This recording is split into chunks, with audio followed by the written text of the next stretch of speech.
Welcome back to another reading of The Adventures of Lord Blackwood, Explorer and Gentleman, dear researchers. Today we're going to be reading Histories, brought to us by Jorik. Now without further ado, Histories. There was a vast machine, a clattering and rattling, clanking and clicking, ticking and talking machine. Its skeleton was plastic and tin, its veins were rubber tubes, its nerves were glass, its blood was sticky red and pelagic blue, and pus yellow and oily black and greasy clear, pumped by the creaking electric bellows that formed the machine's heart. Lightning trapped in bell jars, sputtering miniature suns burning white bright, nested among the gears and piston fingers. A man sat at the center of the machine, upon a reclined chair. An old man whose eyes were filled with static, whose thin skins were crossed over and again with dark stitches, who at his edges looked smeared like oil paint. Pipes and tubes and cables flowed out from his arteries and veins, his spine, his skull, from underneath his fingernails, and from underneath his rumpled, drool-stained shirt. The door opened, and a maid entered the room. The machine sang its clunky, noisy song, and the old man stirred. "Theo? Is that you, Theo?" His voice was weak, and he strained forward in his chair. His test-channel eyes stared right through the maid. "I'm sorry, sir, it's just me," the maid said. She took off her scarf and her coat and her gloves and hung them up on the coat rack. "By God, Theo, how long has it been? Come in, the old man said. "It's so good to see you again." "It's good to see you too," the maid said. She opened a compartment of the machine and unfolded the ironing board. From a second compartment, she began pulling out laundry. "It's such a shame that we couldn't meet at the Heart like we used to. They tore it down, did you know that? They tore it down years ago, went out of business, and then someone tore it down and built a new one. I think it's called the Queen now. The Black Queen. It's not the same. Not the same at all. But I don't think we should let that stop us. We're fine as we are. Do you want something to drink, something to eat?" The maid began ironing the old man's shirts. Their once bright colors had faded to near white, and their threads had been worn thin enough to be whisper light. Oftentimes the buttons did not match, having been replaced so often. He had once been very fond of buttons. "Ah, fine. No, it's no trouble at all. I'll have the maid fetch you something if you change your mind." The old man settled back in his chair, sunk low. "No, I don't know where Edwin is. I haven't seen him in years, and I don't care to. I don't like that crowd he ran off with. Shady sorts. A man who puts money in front of friendship is not worth asking about." The maid folded each shirt with exact precision. Each line was clean, each seam straightened, each bulge and wrinkle ironed flat. Folded shirts were placed neatly in a wicker basket at her feet. "Though I miss the old days, Theo," the old man said. "The three of us ready to make something fantastic. It hasn't been the same since you left. We could have done something fantastic, the three of us, but fate, I suppose. No, I don't blame you. You were always the Queen's man first. I'm glad to see it worked out for you. The pile in the basket grew ever higher as the maid worked with mechanical precision. Threadbare slacks and faded silk ties were added to the shirts. No, business is not as good as I would like. Sales are down, and I had a lot of failed projects of late. The Mr. and Mrs. series never took off as big as I'd hoped. I brought in some people from the outside to help. They know all about business and marketing and shares and stocks. Synergy, too. They like synergy. They brought a lot of people with them, so now I have management. With executives, even. The old man bobbed his head back and forth. It's all Greek to me, but they say that they'll help. The maid finished folding the last item of clothing, long jacket that had started purple, been turned into a patchwork of quilt squares, and then eaten up by moths. I don't understand it much either, sir, she said as she folded up the ironing board. She took the basket and the clothes over to another compartment and stored them away.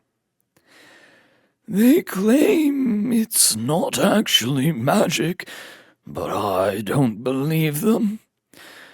It has to be magic, though they are a grey and dull sort of wizard. Very disappointing, sir, the maid said, drawing a feather duster from a machine closet.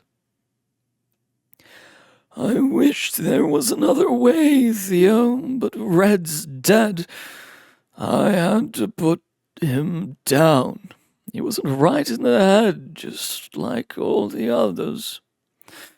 Every single one had been defective. None of them lasted, none of them worked.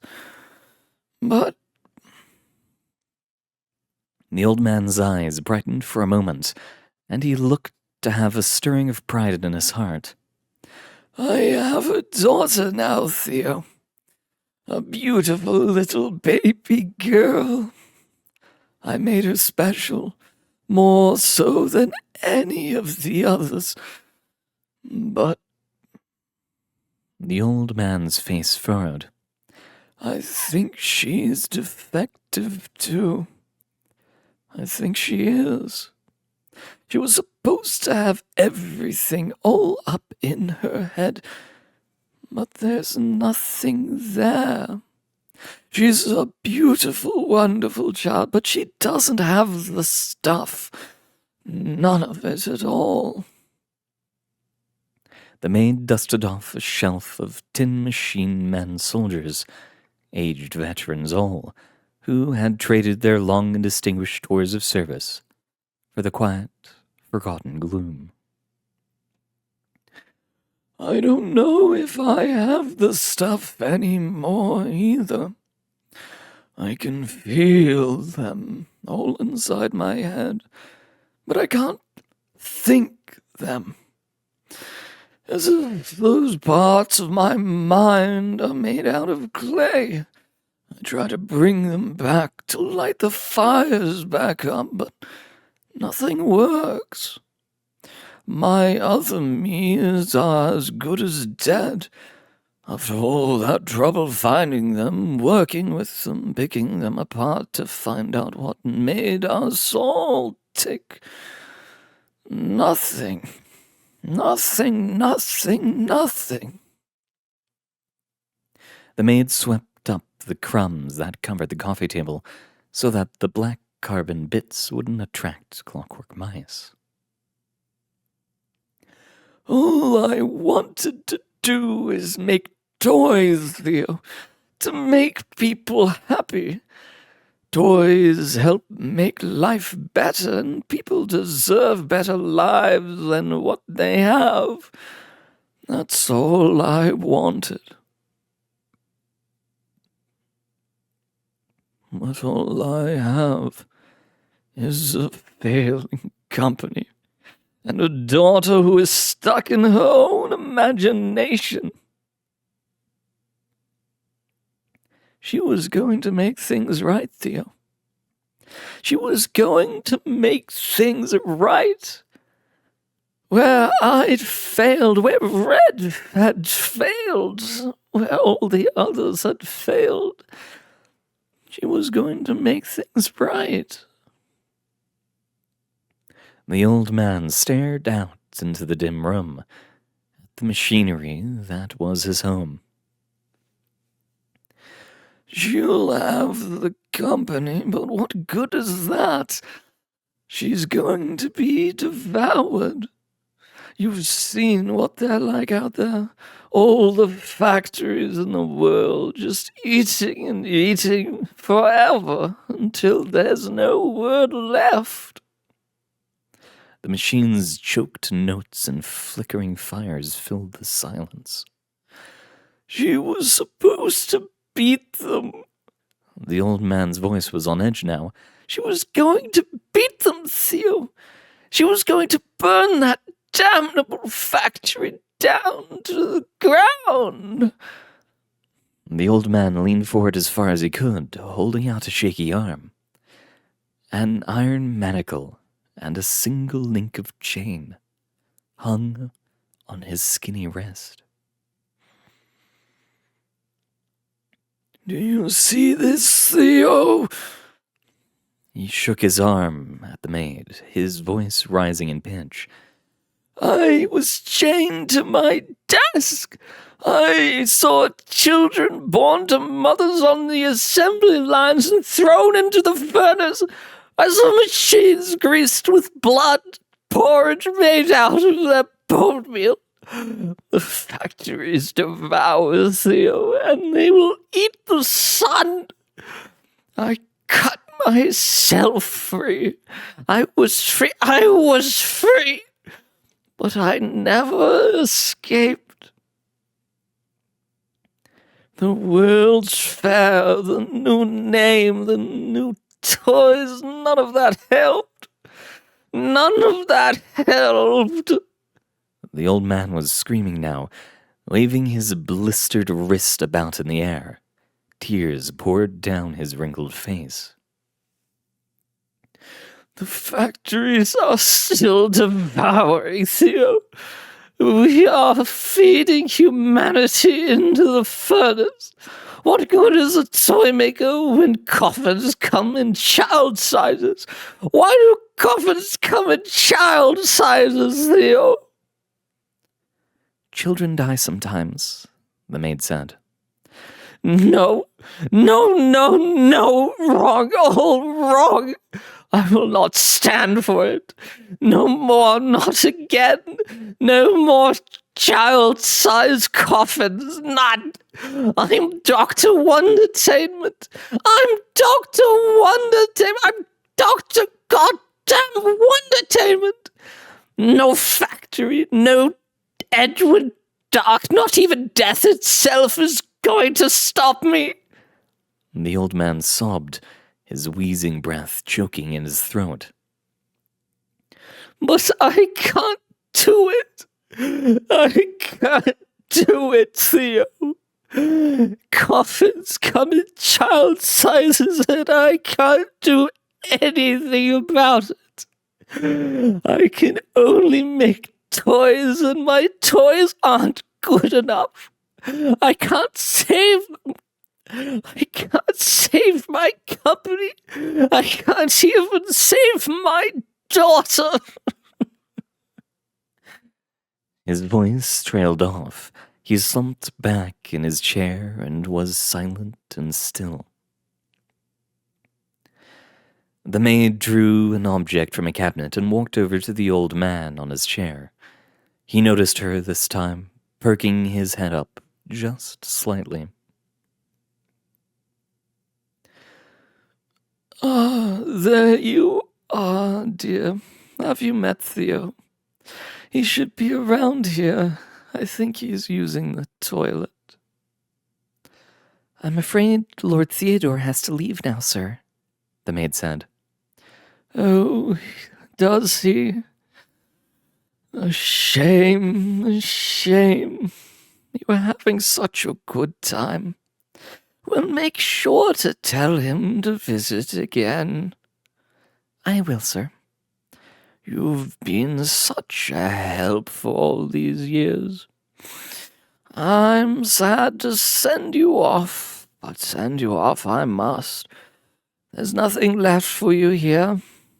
I wish you the best of luck. Thank you, sir. I have left a gift for you in the kitchen. A little going-away present.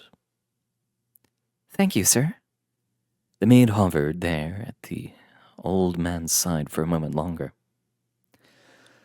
You're free to go, dear, he said. Don't look back. You don't work for me anymore. Go find something new for your life. The maid took a last, long look at the old man and pressed a finger to his neck. His eyes flickered and then went dark. The machine's song slowed and faded, rumbling into silence. The bellows went soft, the lights dimmed, the gears fell asleep, the pistons ground to a stop. The maid stepped down from the machine and walked over to the hat rack. She put on her hat and her coat and wrapped her scarf around her neck. As the old man had said, there was a parcel sitting on the counter, wrapped in brown paper and twine. The machine let out a groan sigh and began to fold in upon itself, the old man in its center. It folded and grew smaller and smaller, leaving bare walls behind it. Emma Hazley Thorpe Brown stepped out onto the midwinter stoop and locked the door behind her. She walked away under the crystal sun and did not look back. A bit of an indirect mention of Lord Theodore Thomas Blackwood, but still a good story that tells us just a bit about his past. For now, though, thank you very much for coming, dear researchers. It has been an honor reading for you. Good luck out there, and I hope to see you all next time. Apologies for the lateness.